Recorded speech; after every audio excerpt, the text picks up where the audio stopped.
You're listening to an Airwave Media Podcast.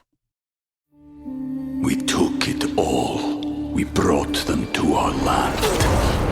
An endless night, ember hot and icy cold. The rage of the earth. We made this curse. Carved it in the blood on our backs. We did not see. We could not, but she did. And in the end, what will I become? Senua's Saga.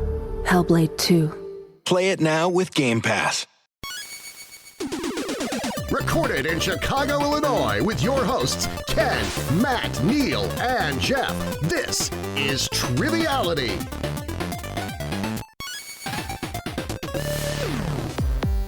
Hello and welcome to Triviality, the game where a lack of seriousness meets a little bit of knowledge. Ken and Jeff in the studio, back at you, just like last week. No Neil, no Matt. Yeah, we're doing okay though. They had a party and did not invite us. Is what they're doing exactly today. So. And you know what? That's good for them. Because we're having our own party here. Isn't that right? That's true. If you said, would you rather go to a party where you don't have trivia or a party with trivia? I'm always going to say the party with trivia. That's right. And we invited our own guests. Which is why I don't get invited to a lot of parties anymore. Yeah, that's right. Unless they're trivia parties. Or trivia murder parties, which are my favorite kind. The best kind. Yeah. But we invited our own guests, and we've got a lot of them today.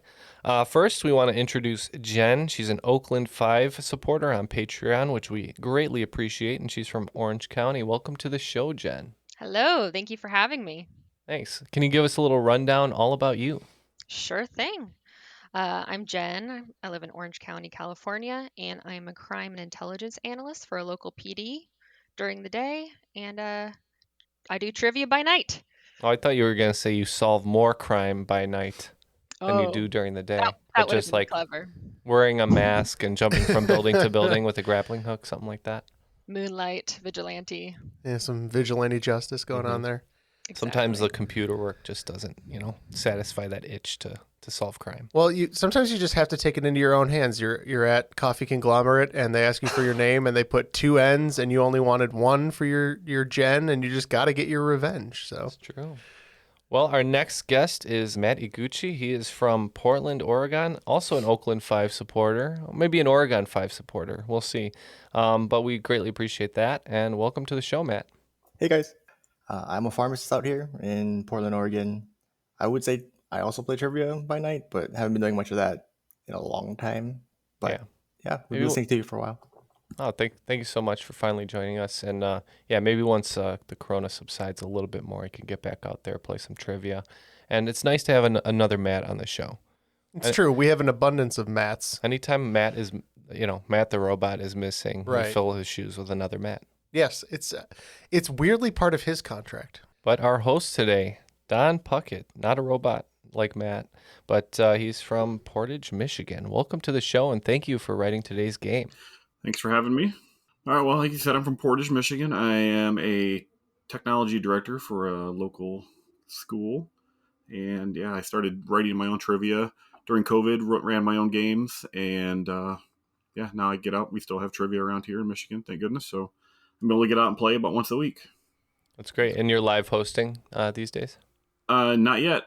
Hopefully at a board game cafe coming soon. Nice. Very nice. And please let us know when that launches, and we'll be sure to have you back. I will. Okay. I will. Sounds great way to spend your time in COVID, Ken. I don't think we did anything nearly as productive. That's true. That's true. I didn't do much at all, to be honest. But we're happy to have Jen and Matt competing against us today. And you had a great team name. Why don't you tell us what that is? I think we're going to be going as Jen and Juice. Jen and Juice, because Matt's nickname is apparently Juice now. 100%, yeah. And that's a West Coast thing, so there you go. And since we're going off the Juice vibe, we're gonna be me and Jeff are gonna be team not worth the squeeze, because that's what we came up with. But before we go up against each other, we got to hear the rules. The rules of the game are simple. 20 questions split into 2 rounds worth 10 points apiece. At halftime, there'll be a special swing round designed by this week's host. After regulation, players will enter the final round with the points that they've accumulated and will have a chance to wager 0 to 30 points on 5 categorized questions. At the end of the game, someone will be named the cream of the crop. Cream of the crop. All right, now we know how to play. I think we forgot a little bit, right? But now we remember. It's been a while. Yeah. Don, why don't you take it away with question 1? We can dig in. All right, here we go.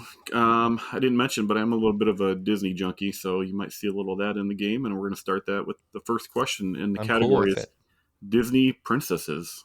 The oldest Disney princesses are Tiana and Cinderella at age 19, but who is the youngest at age 14? Okay. We'll lock in. Okay. I was thinking the little brave girl, right? Isn't she like pretty young? Isn't she like a child? Is her name Liana? Merida, right? Okay. Do you think that, or what are you thinking? I was trying to remember who the princesses are because, like, if Don's a big Disney fan, he's probably like, he's going one of those deep. that's very particular about like, no, she's not a princess. So right. Well, she is, right? Isn't she like a Scottish princess or something? I couldn't remember. I was thinking Belle because she comes off as like a child prodigy. I mean, the entire town thinks she's some kind of savant just because she likes books. I think it's because she's not illiterate, but well, that's my guess. I don't feel strongly about Belle, so I'm okay with Merida. We'll lock that in. Okay. All right. So originally, I was thinking Mulan. Because we know she's pretty young. Maybe even Pocahontas. Historically, Pocahontas was pretty young. But Ken wrote down, what about Wreck-It Ralph? And I do think Vanellope von Schweetz is quite young. So the sneaky princess, who we kind of forget is a princess. So we locked in with Vanellope von Schweetz. All right. Well, in my categorization, she is not a Disney princess. She's a Pixar princess. So Snow White is age 14. That would be the youngest. Merida is 16. Jasmine's 15. Belle is 17. So they're all over the place. We went too deep. Too deep. Dang. And just like some 41, we also are irrelevant. Oh. All right. Question 2. Category is Halloween. As Halloween is near and we have an upcoming release of yet another Halloween movie featuring the lovable killer Michael Myers, Michael has done things that no man has done before, all while wearing the mask. What famous actor is his mask based upon? I can lock this in, Jen. Yeah, so this is, I believe, since the first Halloween was kind of low budget, they did not sculpt the mask itself, but they just painted a mask. I believe that was of William Shatner, right? Captain Kirk. So we're going to say William Shatner. Yeah, I agree. William Shatner. They painted it white, low budget. Yep, that's what I thought too. Yep, that's correct. William Shatner. Yep, they grabbed the Shatner mask. Not as cool as John Glenn. Just saying. He's much older than I thought he was. Yeah, he's 90. That's you insane. didn't know that? No. Yeah. He's had a lot of work. Oh, I'm sure. So if I had he looks Shatner pretty money, good. I would look like I was 12. That's right. 12? Well, he doesn't need work. You just grab a mask. You can wear that. There you go. Put on his own Shatner mask. Well, if you took like 20 years off me, Ken, that's what I was getting at. All right. Question 3. U.S. presidents. No, it's not Adams. Not Adams. As I used as an example before the game began. Yeah. All right. This U.S. president was a classically trained pianist. I'll bleep that. And played 4 other instruments, including the saxophone, the clarinet, the accordion, and the violin. However, the tricky part is he never learned to read music. Okay. Yeah. I think I'm surprised, but I think I got it. Yeah, me too. All right, we're locked in. All right, I have a guess, but it's not a good one. I thought saxophone Clinton. I know Clinton played the sax, but that's about it. Very famously. Yeah. On Arsenio Hall. And in the Animaniacs theme song, yeah. Yeah. Most importantly. Yeah, I was thinking the exact same thing, so I'm comfortable with that as well. Should we just do it? Yeah, we can go for it. So you get a little bit of a hint with the invention of the saxophone, so you can chop off like the first half of so like right? the 1860s, Adolf Sax, 1880, something like that. Yeah. So that's good. And then the other clue that I heard was. So I don't think it's a living president. So I think that rules out Clinton. Third clue is tricky. So are you thinking Tricky Dick? Tricky Dick. Nixon? Nixon. No. Okay. Correct answer. Tricky Dick Nixon. Richard I'm Nixon. shocked, but Good job. because like his entire presidency was like overshadowed by bad politics and scandal. Yeah. And bad policy. Yeah. But yeah. Like I don't know anything about him personally, so I'm not surprised because there's nothing to be surprised about. Yeah. All right, you ready for question 4? Yes, sir. Everybody's favorite, sports. Andrei Kirilenko's NBA career lasted 18 years. He was born in Ishvik, where this product was first manufactured. His jersey number honored this product. What was manufactured there? Looks like Matt was looking a little confident on that. I will be the obligatory sports Matt. Yeah, that's pretty funny. Okay, so these guys are locked in. I'm hearing that it's a product with a number associated with it that he wore. Yeah. So is it 57? Yeah, Heinz 57 was the first thing coming to mind. Are there any me. other products with a very specific number? WD-40. I don't know where that's made. I don't think it's. That's my best guess. No, I was thinking it was. We're not going to get anything else. I was thinking it was Heinz 57. All right, let's go with that. All right. I think I watch the most basketball out of sports. I don't know. So, obligatory sports Matt. They used to call him AK-47. He's Russian. Oh. Oh yeah. Yeah, the Kalashnikov, yeah. That is correct. It's the AK-47, Mikhail Kalashnikov. Also good on French fries, the AK-47. Yeah, that's where he was born, in the town where it was first manufactured. Yeah, that makes sense. I forgot his initials are AK. Yeah. All right. Category is hip-hop. Soccer is considered the most widely played sport on the planet. Similar to soccer, this number 2 sport is also more popular outside the U.S. Name the number 2 played sport on Earth. Ken wrote something down. That was my initial gut reaction. So and it also kind of fits the clue. I'm happy to lock it in. So I think we're in. All right, Matt. What do you think here? We're Jen and Juice. We should get this hip hop question. I'm kind of blanking. I don't even know what rugby is. Is that kicking? No, it's kind of like occasionally. Okay. Oh, that's a mallet. It has a mallet, right? I don't know. Oh no, rugby is kind of like American football. Oh, okay. So but they don't wear pads. And they know how to tackle people without killing each other. Yeah, pretty much. I was thinking actually more like something off kilter, like badminton or something, because China plays a ton of that kind of stuff, and it's like if it's most popular, I was just thinking number of people. I know that's really random, but I'm cool with it. It sounds gangster. I guess we'll lock that in. A second episode in a row with a badminton answer. I think you're on the right track here, going by countries with high population, but I know cricket is insanely popular in India and many other parts of the world, and crickets do hip hop, so we went with cricket. Oh, totally. Correct answer is cricket.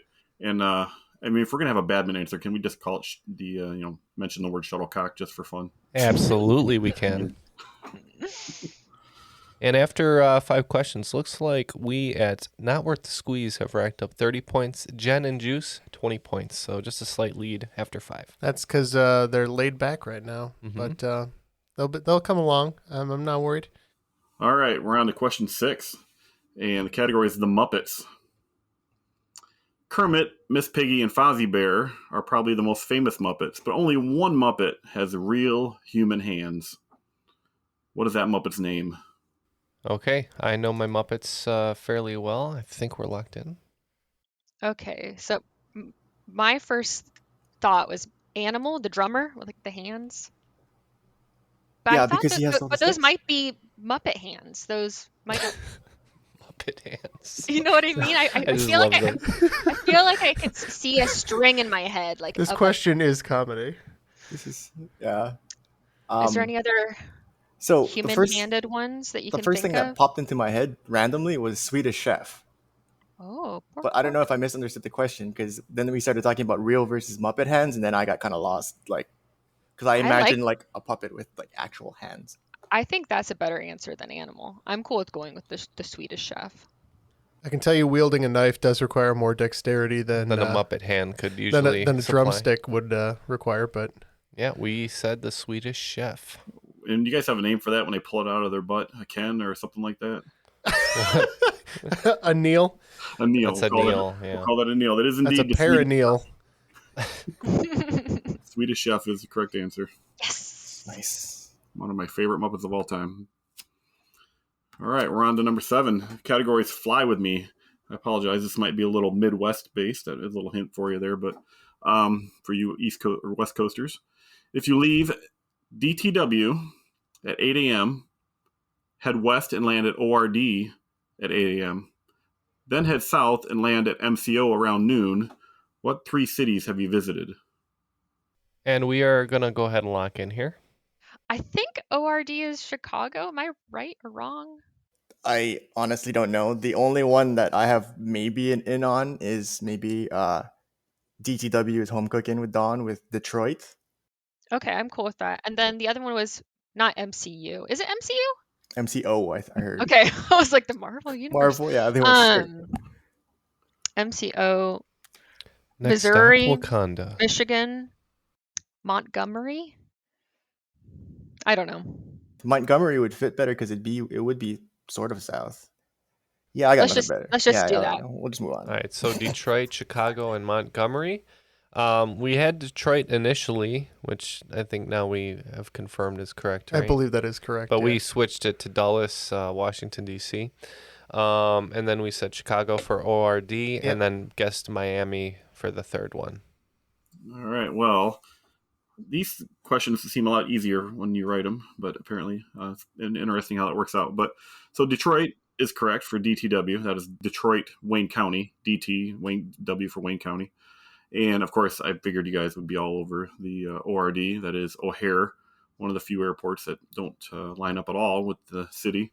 And the other one... the orchard it was built on? Yeah. Yep, it's Orchard Place where the Douglas C-40 or C-54 plant was located. Yep. And the other one doesn't line up at all. Where it's at is MCO, because that is based on McCoy Air Force Base, which is in Orlando, Florida. Okay. Oh, dang. Oh, you guys were close with saying MCU earlier then, because Disney pretty much owns Orlando. So, yeah. Your hints were the times there a little bit. I kind of tried to lead you in there a little bit with how long it would take to get there. It actually takes 0 time to get from Detroit to Chicago somehow. Mm-hmm. So a 1-hour flight, and you lose an hour. Yep. All right. So we are on to question 8. Not video games. Mostly associated with the U.S. military special forces, what does the abbreviation HALO stand for? I have no jumping off point on this one. Do you have anything? Hemispherical. Atmospherical. Logistic. Land. Overlord. There you go. It's that literal halo in the game Halo. All right, we're locked in with nothing. The first thing that popped into my head, for some reason, I was thinking about some kind of like paratrooping or skydiving, but I don't know where that came from. It was kind of just like a thought. It's all or nothing, but I'm thinking the O in military stuff is usually ordnance. Okay. But land ordnance? I got nothing. All right, so it sounds like 2 taps on this one. All right, what do we got? All right, so, sorry, my apologies. Sometimes they seem easier on paper, but this is, you almost fell into it when you said jumping in on this one, but it is to do jumping, and it does have to do with skydiving because it's high altitude, low opening for paratrooping. Oh, I have heard that before. High altitude, low opening. But I think I've heard it in the context of Tom Cruise doing it in that jump in Mission Impossible 5. So that the low opening means pulling your chute really low to the ground? Yeah, they jump from really high, sometimes even in like a space helmets, type of thing with oxygen and the whole 9 yards, and they don't open the chutes until the last minute possible. Yeah, as a way to come in like undetected under the radar. Yeah. Yep. All right, well, let's get something. I don't know. I forget who the musical guy is, but that's the next category. Musicals. Maybe that'll help. Okay.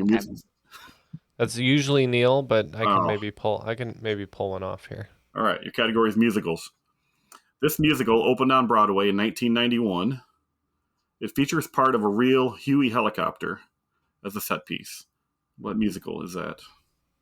Man, did I ever tell you that I love Apocalypse Now the musical. I'd watch that. So I have a guess, and it's probably not a good one because I'm not a musicals person. But the only one that would have something with context like a helicopter would be maybe like Miss Saigon or something. And that's a newer musical, I think. Just because. That seems old. 91 seems newer than Miss Saigon. Yeah. Yeah, I was just going from like the Saigon like helicopter because I can only like picture like military helicopters after the Halo jump thing. Okay, I mean we can do Miss Saigon because I don't have anything. Let's do Miss Saigon then. Oh shoot! Even though I feel like that's really old, but I'm okay with it.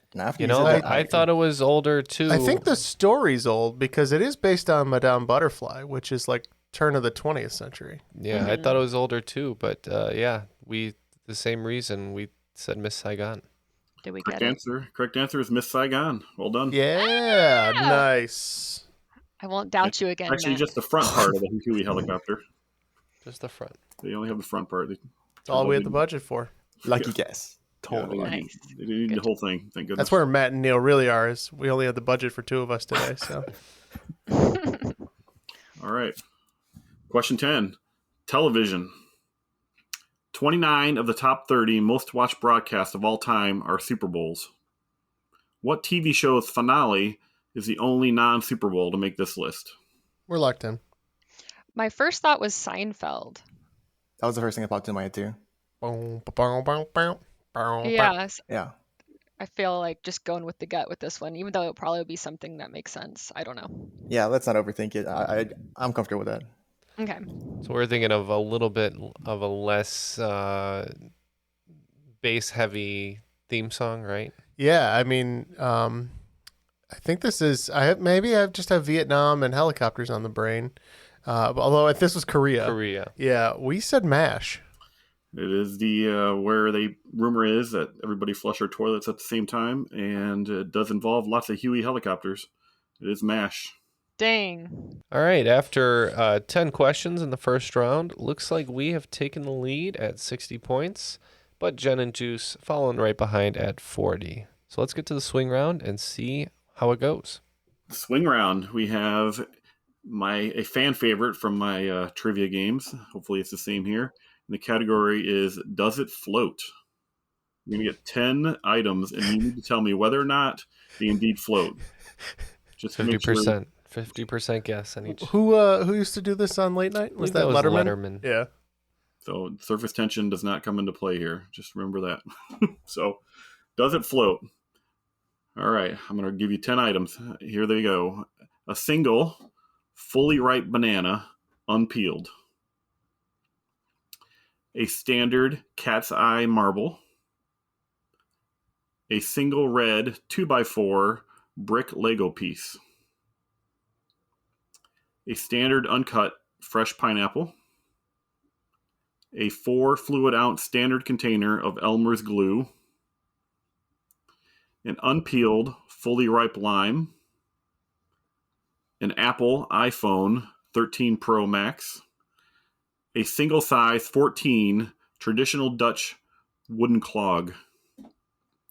A 1943 United States penny. And your final one is a standard 10-pound bowling ball. All right, time to fill up the bathtub, and we'll be right back. We took it all. We brought them to our land. An endless night, ember hot and icy cold. The rage of the earth.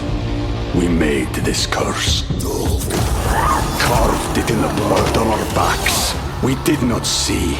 We could not, but she did. And in the end, what will I become? Senwa Saga. Hellblade 2. Play it now with Game Pass. All right, after some bathroom experimentation, we are back. And Neil's toilet is wrecked. Sorry. Let's see if we figured this out. All right. Our first one was a single fully ripe banana unpeeled. For that one, we said no, it does not float. We did say float because we figured he mentioned the peel for a reason, and maybe that's the reason why it does float. I did like to add a little extra words here and there, and some of them didn't mean anything. I think that was one of them. They do indeed float. Okay. Okay. The next one is a standard cat's eye marble. We believe marbles are made of pure glass, right? And I believe that would sink. Cat's eye might be hollow in the middle, though. See, this is Is the it? cleverness. No. Yeah, Well, we said no. Yeah, we also said sink. Yeah, I mean, they are a little hollow, but they are made of glass and they're round and they do sink pretty quick. Oh, okay, cool. All right, the next one is a single red 2x4 brick Lego piece. We said yes, it floats on this one. And we could kind of picture it, the hollow side up, just kind of floating on the water. Yeah, we also went with float. It does indeed float. There are Legos that sink, but that was I think that was right about the line where they start to sink. That one does indeed float. All right, the next one, a standard uncut fresh pineapple. Now I don't know because the banana was yes, but we said yes on the pineapple. It floats. Yeah, we had some back and forth, but I think we ultimately went with sink. That is yet another fruit that does indeed float. Oh. Yeah, I think I heard some conversation about, but they grow on the ground, but you do see them if you're, trapped on a desert island. I think you can pick up a pineapple out of the ocean every now and then. Gotcha. Okay. All right, the next one is a 4 fluid ounce standard container of Elmer's glue. Based on the density, we said no, it will not float. I think for this one, we said it would float. Yeah, we put float. I'm pretty sure I dropped Elmer's glue in water before. Dropping some pretty heavy Elmer's glue back in the day. Yeah, that size container with that much surface and inside the container itself, it does indeed float. I think there's so much air in the container. I think that helps it float. All right, an unpeeled, fully ripe lime. We say yes, it floats. We agree. Same here. So, yeah, this one's kind of weird. A lemon floats all day long, but a lime, for some odd reason, does not float. It sinks. Whether you peel it or not, they so sink weird, to the bottom. I actually spent a lot of time looking at that, because it was such a weird answer. I'm shocked. All right, the next one is an Apple. A lot of fruit in here. An Apple iPhone 13 Pro Max. The fact that he says Pro Max makes me a little worried because maybe it has enough surface area to float, but I can tell you from previous experience, my iPhones haven't, so we said sink. We went with float just because of like the specificity of the model, and maybe that's what they've been working on. Yeah, they always like to make it more water resistant, so we kind of thought float. That's a good way to do it. Yeah, I made them oddly specific sometimes for no apparent reason. That was another one of those. That was, they sink like a rock. Ah! Yeah, that's what I thought. All right, the 8th one is a single size 14 traditional Dutch wooden clog. I don't know. Dutch boy sound. I think this one is big enough to support its own weight, so we said float. I don't know too much wooden items that don't float. Yeah, we went with float too. That one does indeed float. Even if you fill up with water, it'll still float. All right, number 9 was a 1943 United States penny. Just can't picture it floating. No, those were steel pennies, and I'm pretty sure they don't float. But yeah, we went sink. We also said sink. Mm-hmm. I was picturing throwing a penny in a fountain, and I just don't see a lot of floating pennies, so that's when we went with that. Yeah, I've never seen a penny float either. Steel or copper. So yeah, that did indeed sink. All right, your last one is a standard 10-pound bowling ball. See, this one's interesting because I think the 10 pounds here does matter because I think like a 16-pound bowling ball does sink, but a 10-pound, we guessed floats. Oh, we said sink. We figured that was just a freebie. Yeah, there's no freebies here. 12 pound is the difference. At 12 pounds, they kind of float. 12 pounds and under, they float, and 12 pounds and over, they sink. Dang. Nice. So something to do with what they're made out of, and the 10-pounder is just enough that they actually float. Following the swing round, we have increased our score to 95, and Jen and Juice has increased their score to 70 points. That's going to go in the Triviality Hall of Fame as one of my top 10 all-time favorite team names. Jen and Juice, or not worth the squeeze? No, Jen and Juice. Yeah, it's pretty good. All right, let's dig into round 2. Question 1 of round 2 is Hometown Heroes. What pharmaceutical company, which happens to be located about 2 miles from my current location, had the first FDA-approved COVID vaccination? All right, we are locked in.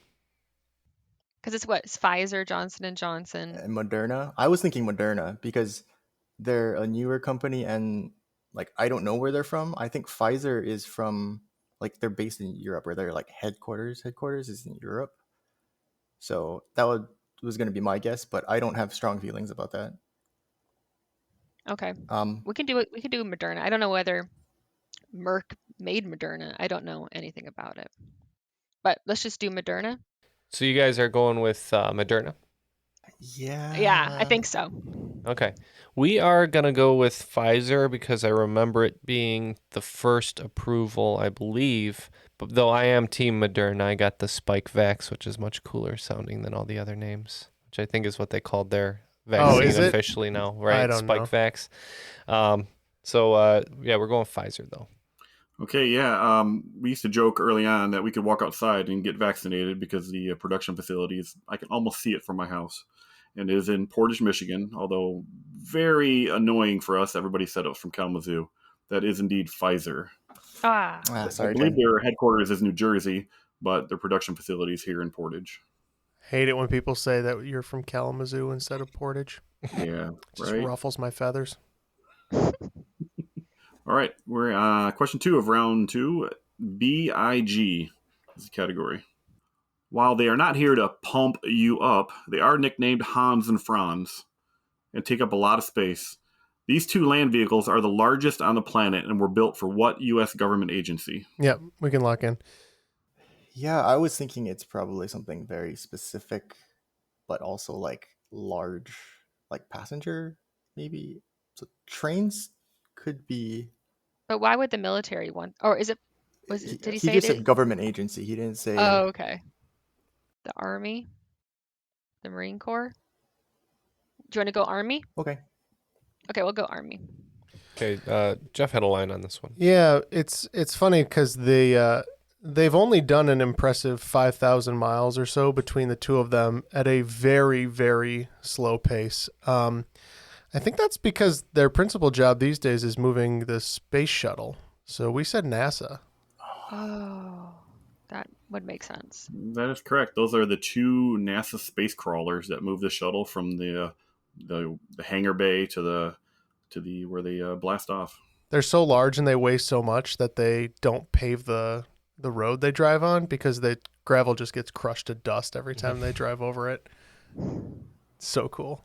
Yeah, they're pretty impressive. I did get to see these once. I didn't see them in action, but I saw them sitting still, and they look. That's, I guess, probably about the same thing if you watch them in action and sitting still. Not much difference. Yeah, yeah. People walk around alongside them to like make sure that they're doing okay. Yeah, and yeah, you'd outstrip their walking pace pretty fast. All right, we're on to question 3. Former power couples. This is a long one, so stay with me. Starting with Bennifer to describe Ben Affleck and Jennifer Lopez. Power couple nicknames took off in the early 2000s. Around 2005, Brad Pitt and Angelina Jolie became the biggest power couple around. Bradgelina is technically a misnomer, however, as Brad Pitt's real name is not Brad.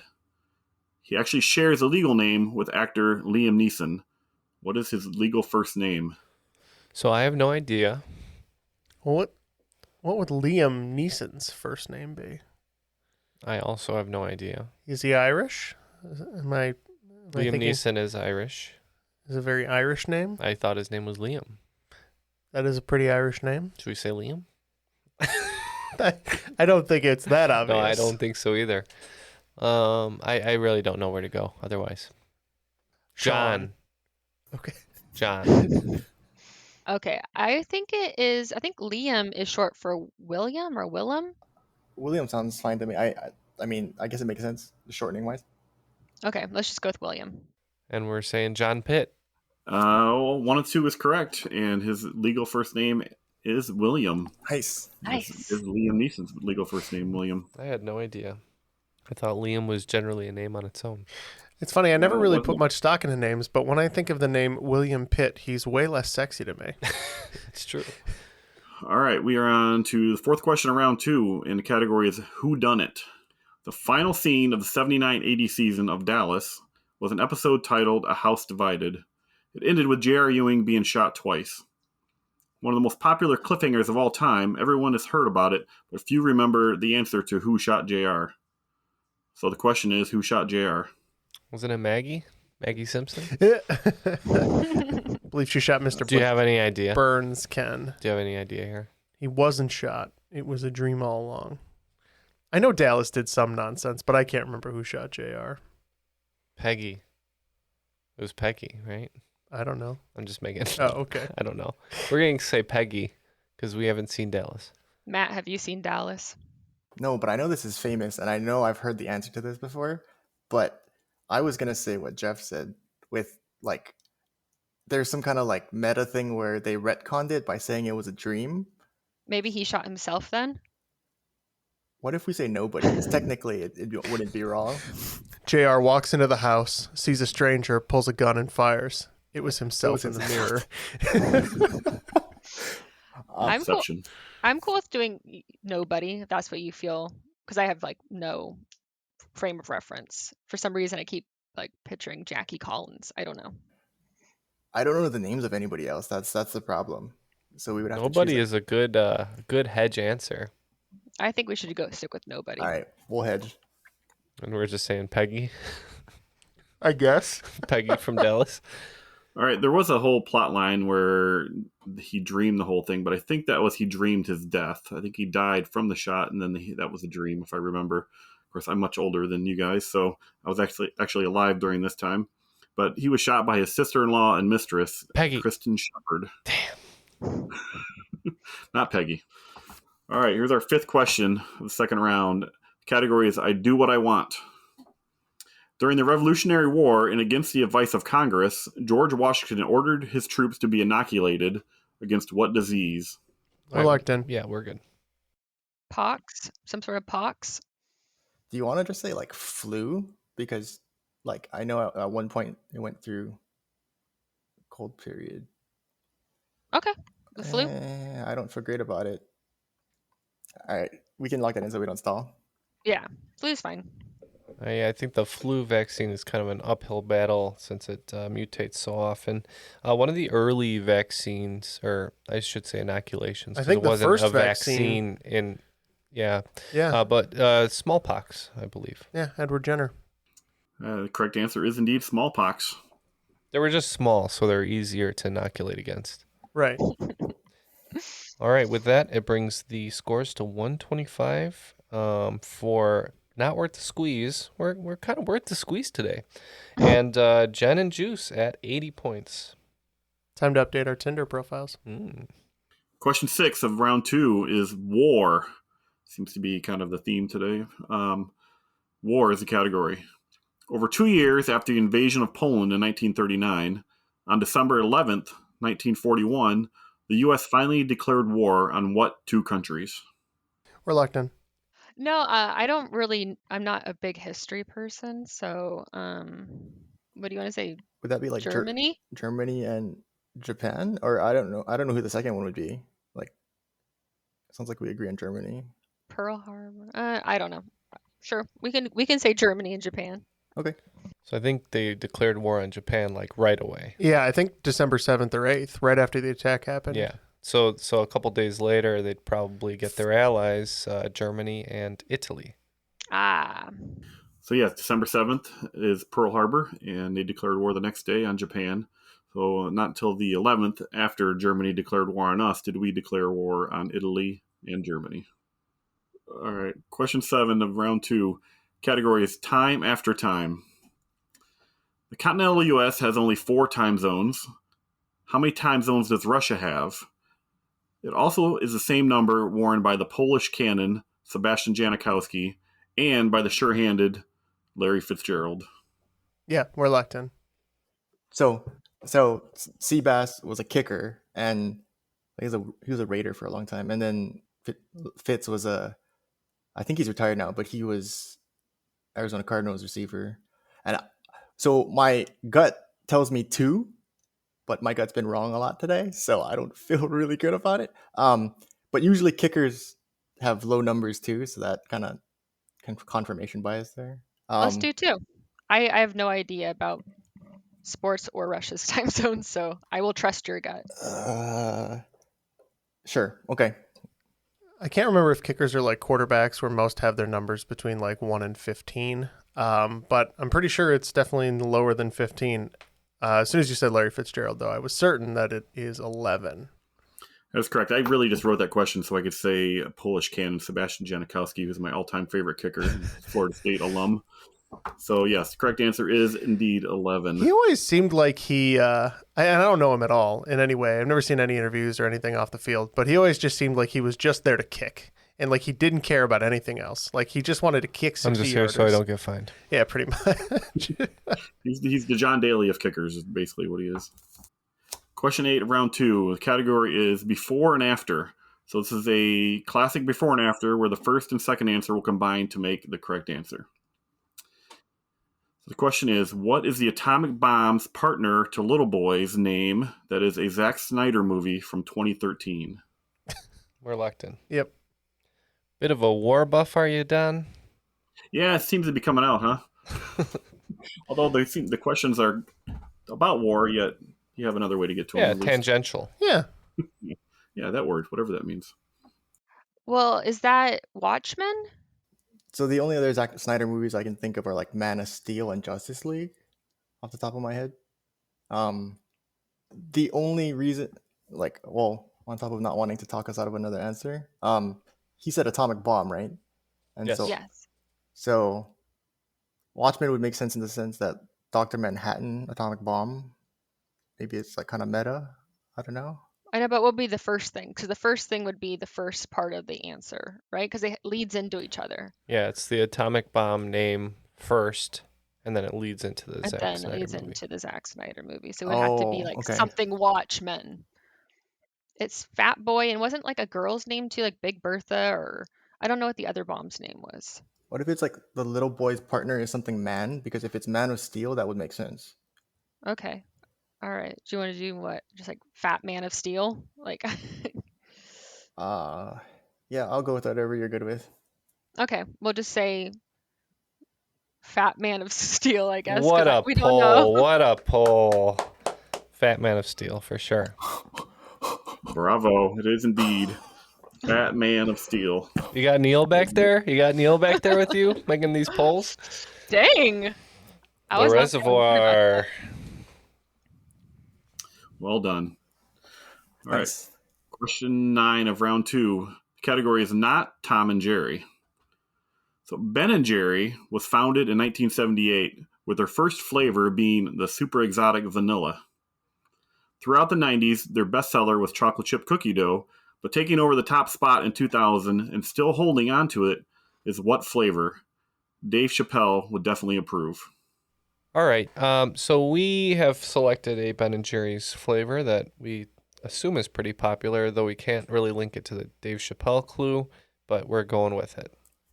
Okay. I think we have an answer as well. Yeah. All right. So we're going with Cherry Garcia because I always see it. Anywhere I see Ben & Jerry's, I see the Cherry Garcia.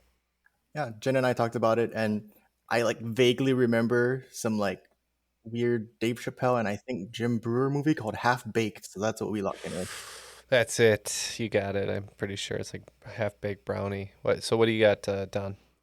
Another fantastic pull, 2 in a row there. The correct answer is indeed Half Baked, the Dave Chappelle movie. All right, question 10, round 2. The category is Measure Up. Most people know the Richter scale measures earthquakes. What natural phenomena does the Saffir-Simpson scale measure? All right, we are going to go ahead and lock in. Tsunamis? I don't know if I've even ever heard of this thing. Well, I live in California, so Yeah. weather doesn't really affect me. How would it? You want to just do Dorothy 2 tornado? Sure. I don't know how they measure tornadoes. All right, let's just say tornado. And we went with waves, but we don't know either. Well, actually, the correct answer was spoken, however, not chosen. Tornadoes are use some sort of F, I think. They're like F. I don't know what the F stands for off the top of my head, but this indeed measures hurricanes. Okay. The Scorpions would be so disappointed in us, Ken. True. Concluding regulation today, Jen and Juice have pulled in an even 100 points. We're in the lead at Not Worth the Squeeze with 155, but it's not over until the final round. So let's get those categories. All right, here's your categories for the final round: infants, toddlers, teens, young adults, and adults. The wagers are now in, and both teams have opted to do 15s all the way down. So we will see how it shakes out. Let's get the questions. Could be a come from behind victory. Okay, our first question in the category of infants. Ann Turner, an American mystery novelist of the Brandy O'Bannon series, was the model seen on what food product since 1928? Toddlers. Everyone's favorite toddler, the Rugrats, feature Tommy, Chucky, and the bratty Angelica. One of Tommy's best friends is a twin. What are the rhyming names of these twins? Hopefully Loki doesn't stab one of them. In the category of teens. What movie, released in 1984, including in Michigan, was the first movie in theaters with a PG-13 rating? It was also rated PG-13 again when its remake was released in 2012. The category of young adults. This Dance Mom star, hairbow aficionado, and Nickelodeon actress was the youngest to appear on The Masked Singer, donning the T-Rex costume in Season 3. She was also one of Time's most influential people in 2020 and recently came out as part of the LGBTQ community. And your final category is adults. Two things are certain, death and taxes. But which amendment of the U.S. Constitution established the income tax? If you need more help, the math nerds will tell you it's the smallest number with exactly 5 divisors. All right, we'll think about the answers and we'll be right back. All the answers are now in, so let's get the questions one more time and see what the results are going to be. Okay, in the category of infants, Ann Turner, an American mystery novelist of the Brandy O'Bannon series, was the model seen on what food product since 1928? This one we're pretty sure is Gerber baby food. We think that's the Gerber baby. Oh, And we bet 15 points all the way down. Both teams bet 15 points all the way down. that would make sense with the category. We went with Little Debbie, though. Little Debbie cakes. Yeah, one team getting points. It is indeed the Gerber baby. In the question in the category of toddlers, everyone's favorite toddlers, the Rugrats, feature Tommy, Chucky, and the bratty Angelica. One of Tommy's best friends is a twin. What are the rhyming names of these twins? Hopefully Loki doesn't stab one of them. Yeah, we went with Phil and Lil. Yes, we too went with Phil and Lil, and I believe that was not Phil Coulson. Correct, not Phil Coulson, who still lives to this day. Well, indeed was Phil. Who knows? Because they wiped Agents of S.H.I.E.L.D. out of the canon apparently now after I watched, it's 5 or 6 seasons of that, struggling through it. Really? That's out of the canon now? That's out of the canon now. It's like, wasted my life watching TV. So you correct, Phil and Lil was indeed the correct answer. Okay. Category of teens. What movie, released in 1984 nationwide, including in Michigan, was the first movie in theaters with a PG-13 rating? It was also rated PG-13 again when its remake was released in 2012. This was by far the most difficult for us. We know the fact that PG-13 was invented for Indiana Jones' Temple of Doom, but the question stated it was the first movie released nationwide in theaters. And quite frankly, I had no idea from that point. With the category of teens, we went with Stand By Me. That's good. We went with Matt had an idea of House of Wax. It was redone with Paris. Yeah. It was redone with Paris Hilton, and it's a teen movie, teen thriller, or teen horror. So that's what we went with House of Wax. All right, so I do believe Indiana Jones prompted the creation of the PG-13, but it was still actually PG rated. The first one, your clue there was the Michigan clue, because the Michigan Wolverines was the clue, and that is Red Dawn. Wolverines. That was PG-13. Holy shit. That's an R. That's an R for sure. Today. All right, young adults. This Dance Mom star, hairbow aficionado, and Nickelodeon actress was the youngest to appear on The Masked Singer, donning the T-Rex costume in Season 3. She was also one of the Time's most influential people in 2020 and recently came out as part of the LGBTQ plus community. Just fitting as many of these clues together as we could, we ended up with Demi Lovato. So Jen had an in, and it sounded familiar to me. So we went with JoJo. I don't know if it needs to be more specific or not. Oh. Yeah, I think if you can give me the last name, that'd be great. Yep. Yeah. So I said the last name was Siwa, because that sounded right to me, but I'm not entirely sure. So that's what I just know it's JoJo. JoJo Siwa. It is indeed JoJo Siwa. Nice pull. I still don't know who the hell that is, but I know the name.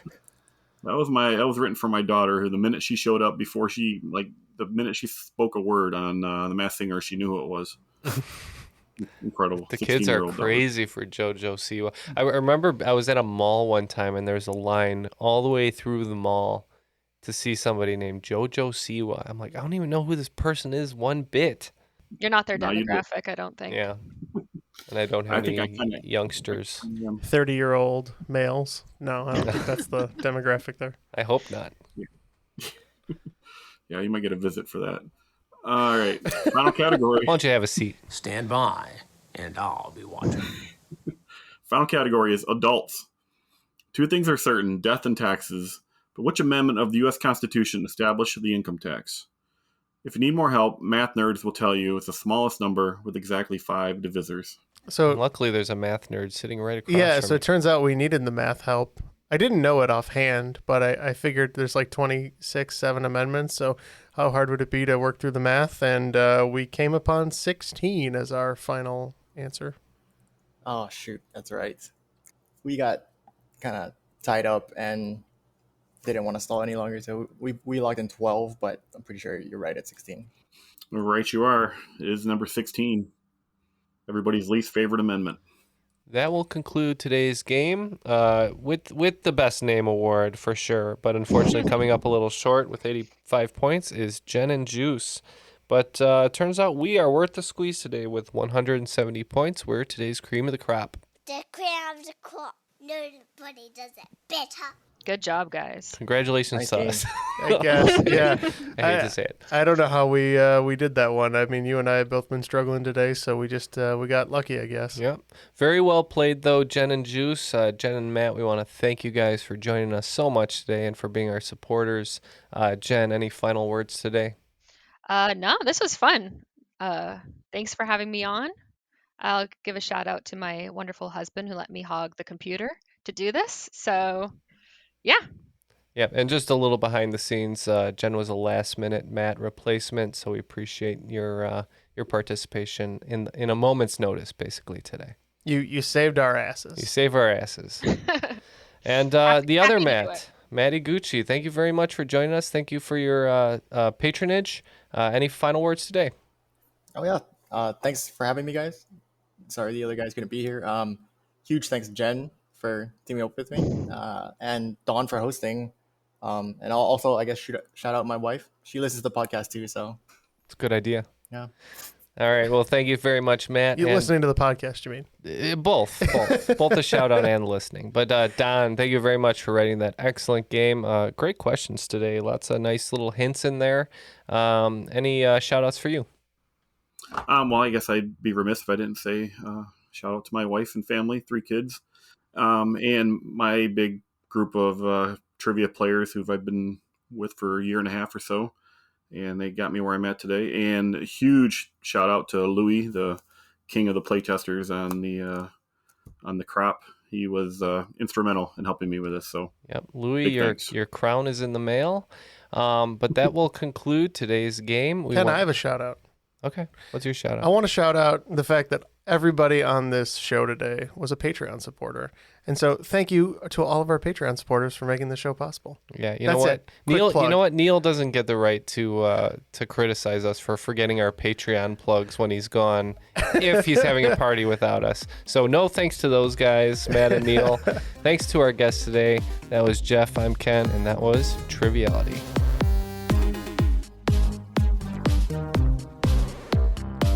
I don't know if you can provide clarification, but are we talking about like are number of digits or like actual human hands? Actual human hands. Ooh. Unmuppeted? Like they're not inside the puppet? Correct. Unmuppeted?